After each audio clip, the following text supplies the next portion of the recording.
Viral, nyanyi Indonesia Raya sebelum tarawih. Indonesia tanah airku, tanah tumpah darahku.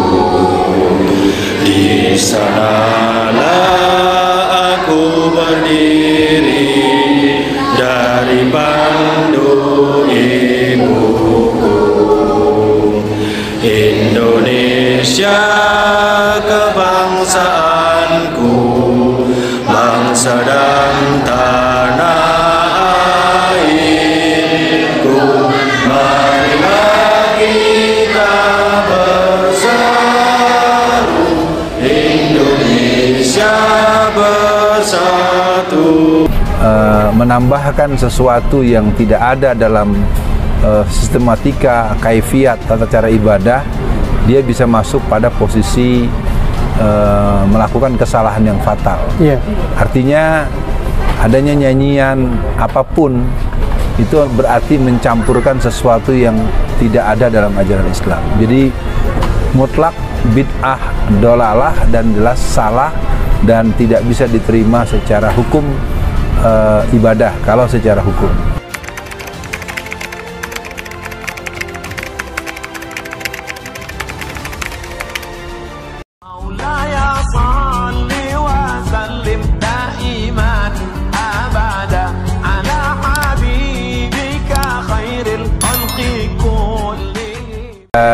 Akhir zaman banyak tanda-tandanya, dan tentu ini bagian yang harus tetap kita jaga supaya kita tidak menjadi bagian daripada kemauan mereka. Betul. Artinya adab-adab ibadah itu ada yang disebut dengan ibadah ghairu maqdoh, menambahkan sesuatu yang tidak ada dalam sistematika, kaifiat, tata cara ibadah, dia bisa masuk pada posisi melakukan kesalahan yang fatal. Artinya adanya nyanyian apapun itu berarti mencampurkan sesuatu yang tidak ada dalam ajaran Islam. Jadi mutlak bid'ah, dolalah, dan jelas salah dan tidak bisa diterima secara hukum ibadah kalau secara hukum. Selebihnya mungkin ada hal lain yang bisa dibincangkan. Baik, Bung Alfian, Majelis Ulama Indonesia Sulawesi Selatan menyatakan bahwa menyanyikan lagu Indonesia Raya sebelum tarawih yang dilakukan satu jemaah dan kemudian viral terkesan melecehkan agama maupun negara. Sekretaris Umum MUI Sulawesi Selatan Dr. Muammar Bakri menyebut agama maupun negara masing-masing memiliki nilai kesakralan tersendiri dan harus ditempatkan pada proporsinya. Nah, Bung Alfian, pertanyaan saya gini, kenapa ya kadang-kadang ada sekelompok orang yang pengen banget dianggap cinta Indonesia banget sampai menggabungkan hal-hal yang gimana ya, yang aneh, ternyata jadi aneh gitu, Bung Alfian. Jadi cuman karena pengen dianggap sangat Indonesia sekali gitu, Bung Alfian. Ya, kelakuan ini kan sebenarnya pernah juga terjadi di Mekah kan, sampai berteriak-teriak di lingkar Ka'bah, sambil melihat Ka'bah, sambil membaca Pancasila, sambil melakukan pembacaan yang bukan menjadi tata cara bacaan di prosesi haji. Jadi ini sudah masuk pada sebuah kelalaian sebagai sebuah bentuk ya memang bisa dibilang sebagai bentuk pelecehan dan tidak patut untuk dicontoh. Itu mungkin bagian pertama yang bisa kita katakan. Yang kedua, agar yang bersangkutan memahami bahwa ini sudah masuk pada wilayah talbis, mencampurkan antara hak dengan yang batil dan tidak bisa diterima sebetulnya. Dan untuk itu dari saya sementara respon awal bahwasanya hal seperti ini kita lihat sebagai sebuah kejadian, jangan dicontoh, jangan diulang, kalau mungkin diingatkan, dan yang perlu diingatkan adalah orang yang paling didengar oleh mereka. Anda jangan begitu, bagaimanapun Anda Muslim. Ini yang sering jadi sulit buat kita. Ternyata kalau kita cari tahu siapa pelaku dan siapa yang menyuruhnya, mesti dia agamanya Islam. Itu yang membuat kita kesulitan untuk menegur dengan keras. Bung Alfian.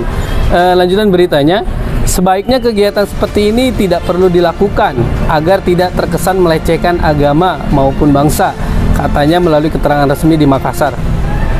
Nah, Bung Alfian, mungkin lanjutannya, dalam video itu sejumlah jemaah masjid berdiri menyanyikan lagu Indonesia Raya. Usai menyanyikan lagu kebangsaan Indonesia Raya, jemaah berdiri dan melanjutkan sholat tarawih bersama. Nah ini Bung Alfian, saya kok merasa ya kadang-kadang fenomena orang yang pengen banget diakui paling Indonesia, paling Pancasila, akhirnya dia melakukan hal-hal yang nyeleneh. Tapi dibalik itu Bung Alfian, dengan mereka ingin dianggap diakui paling Indonesia, di sisi lain mereka tuh pengen nganggap pihak yang berseberangan dengan mereka adalah pihak yang radikal, yang tidak cinta dengan agama. Ini gimana ya Bung Alfian? Ya, yang jelas untuk kejadian ini harus menjadi perhatian bahwa dia merupakan sebuah kekeliruan yang harus didudukkan dulu gitu. Nah, kemudian kalau kita lihat motif lainnya sebenarnya juga boleh dibilang motif ekonomi. Dengan begitu kan dia jadi viral ya, jadi menyebar, jadi meluas.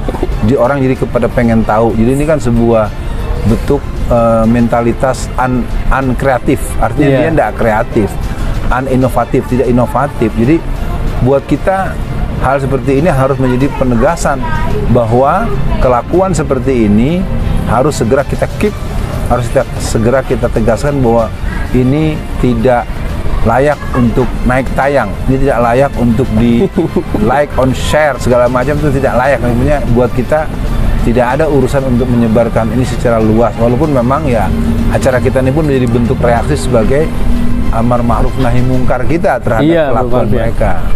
Iya Bung Alfian, saya teringat ceramah-ceramah Bung Alfian bahwa zaman dahulu juga PKI juga ngerasa sebagai pihak yang paling Indonesia Bung Alfian, yang akhirnya dia menusuk bangsa sendiri Indonesia pada agresi Belanda yang kedua. Nah ini gimana nih Bung Alfian?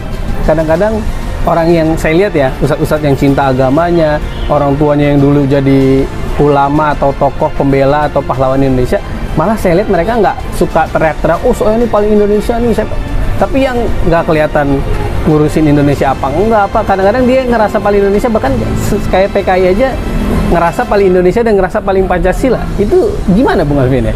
Ya yang jelas itu orang kurang baca ya, kurang literasi, sehingga narasinya narasi yang seketemu dia. Dan memang ini juga menurut saya by request ya, artinya ada yang memang mengarah-ngarahkan karena akhirnya menyita perhatian terhadap masalah yang mereka lakukan dari berbagai persoalan yang sebetulnya kalau kita diberi ketepatan melihat persoalan, ada hal-hal yang memang harus direspon dengan tegas. Nah persoalan ini berulang, memang pola berulang, bahkan ya memang belum terang-terangan melecehkan. Kalau dulu kan kelompok-kelompok PKI sampai berani bikin sandiwara, mati nih Gusti Allah, terus malaikat Jibril disunatin, dan banyak hal-hal yang sebetulnya mungkin dalam bentuk yang lebih eufemisme, lebih diperhalus mereka lakukan, tetapi sebenarnya hal tersebut sama saja bahwa sesungguhnya mereka itu tidak menghormati. Yang kedua, ini juga mungkin latar belakang kependidikan yang mereka lalui, bahwa mereka tidak punya pengalaman. Karena jiwa agama itu kan menyatu dengan belajar yang dia lalui. Benar. Kira-kira begitu.